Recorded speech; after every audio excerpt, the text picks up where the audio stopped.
बात OTT platform पर सोनाली बेंद्रे की डेब्यू सीरीज की। जी हां, Sonali web series the broken news में बेहद अहम भूमिका निभा रही हैं। सोनाली अपने वेब सीरीज के एक्सपीरियंस के बारे में भी दर्शकों को बताएंगी, लेकिन उससे पहले वेब सीरीज को लेकर छोटी सी रिपोर्ट देख लेते हैं।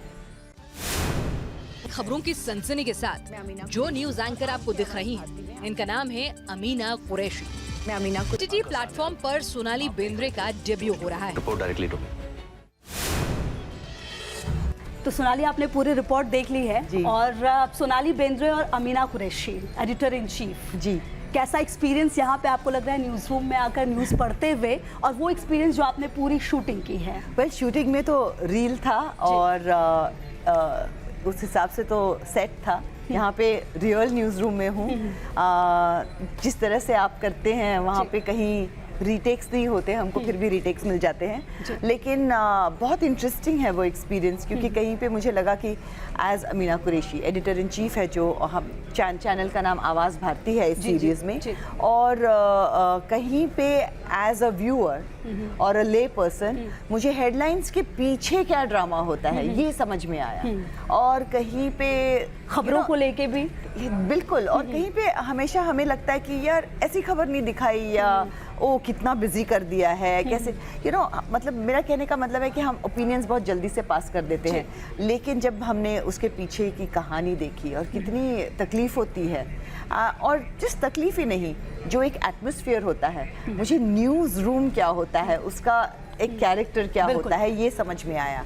एंड उसमें कैसे किस किस्म के रिलेशनशिप्स होते हैं, दोस्ती होती है, कहीं कहीं थोड़ा सा गुस्सा, थोड़ा सा प्यार, जी थोड़ा सा गुस्सा, थोड़ा प्यार, कभी झगड़े, कभी मोहब्बत, हाँ, बिट्रेयल्स हैं। ये जो वेब सीरीज मैंने पूरा आपका ट्रेलर देखा, इसमें बहुत सारी चीजें तो क्लियर हो गई हैं, लेकिन उसके अंदर क्या है, किन खबरों पर सबसे ज्यादा, किस तरह की खबरें देते हुए आप नजर आएंगे स्क्रीन पे, और सबसे मुश्किल क्या है? ये आपको देखना पड़ेगा ब्रोकन न्यूज में, क्योंकि बहुत सारी खबरें हैं और आई थिंक बहुत रेलेवेंट खबरें हैं।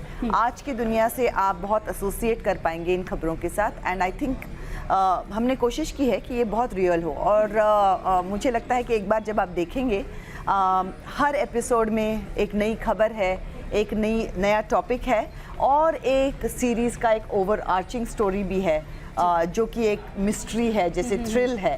तो मुझे लगा कि जैसी ज़िंदगी है वैसे ही न्यूज़ रूम है, या यहाँ पे आपको सब मिलेगा, जो थ्रिल मिलेगी, मिस्ट्री मिलेगी, आपको ड्रामा है, रिलेशनशिप्स हैं। So I think it's a microcosm of the life, and very very interesting for me to do and understand कि हेडलाइंस के पीछे क्या क्या होता है। लंबे समय के बाद, मुझे लगता है 9 साल के बाद आपने ये वापसी की है, अगर मैं गलत नहीं हूं। I think so, I don't know exactly कितने साल, लेकिन बहुत साल हो गए। और यही वेब सीरीज क्यों, मेरा एक सवाल हमेशा से था, जब मुझे पता चला आप आओगे, मेरा एक सवाल ये तो था ही कि आपने इसी सीरीज को क्यों चुना, आखिर क्यों आपको लगता है कि इसी सीरीज की जरूरत थी?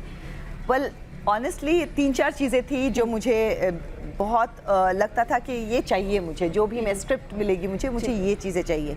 एक तो मैं I wanted to play my age, जो मेरी उम्र है मैं वो उस उम्र का रोल करना चाहती थी।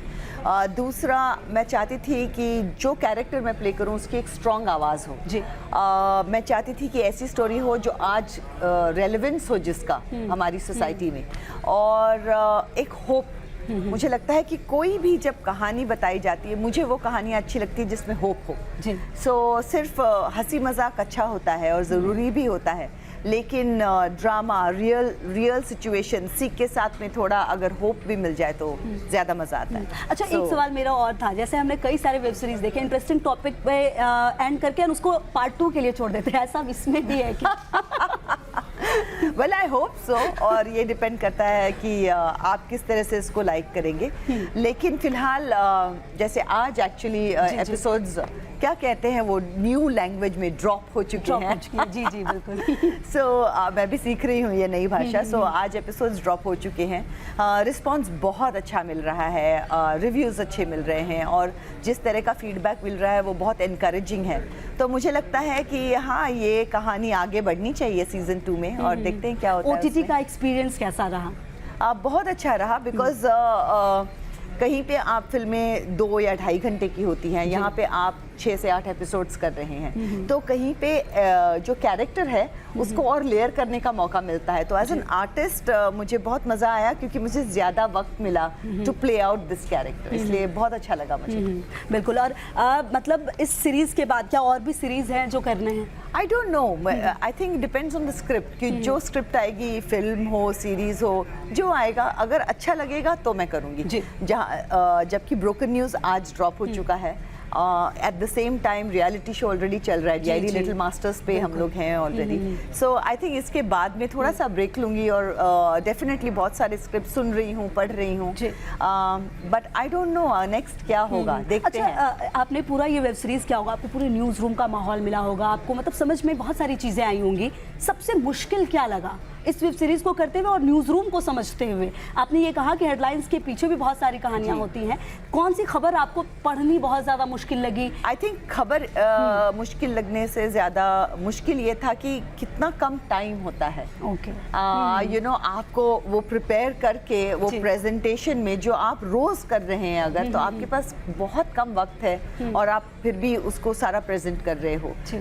ग्राफिक्स रेडी हो जाते हैं, मतलब उसका जो प्रेशर है वो मुझे लगता है। और इनफैक्ट अब मैं जब सच्ची के न्यूज़ रूम्स में आती हूँ, जो एनर्जी है वो इतनी हाई है यहाँ पे, सो दैट मुझे लगता है कि बहुत मुश्किल पार्ट है, जो ये every day that you do the same thing and fast, that I thought was very difficult.